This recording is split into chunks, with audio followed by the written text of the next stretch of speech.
ये नहीं बात करें। बिस्मिल्लाहिर्रहमानिर्रहीम। मेरे लाहौर के शेरों, मुस्लिम लीग नून के चाहने वालों, मेरी बहनों, बेटियों, आज वो खुशी का दिन है जिसका 4 साल से इंतज़ार था।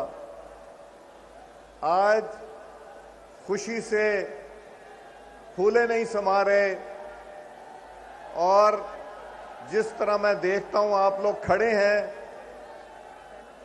मुझे लगता है कि शायद सांस आनी भी मुश्किल होगी, मगर अपने कायद की मोहब्बत में आप लोग तशरीफ लाए। आपका बहुत बहुत शुक्रिया।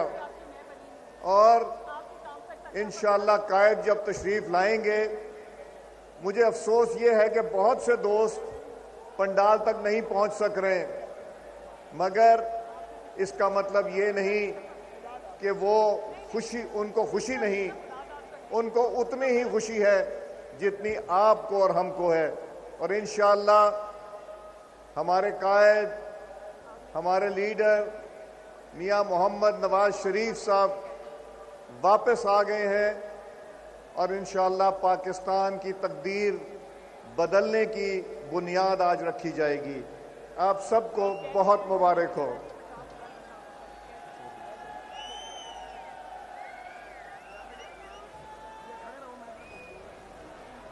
रहनुमा नून लीग सरदार अयाज सादिक इस वक्त स्टेज पर मौजूद हैं और जलसा गाह में मौजूद कारकुनों से मुखातिब हैं।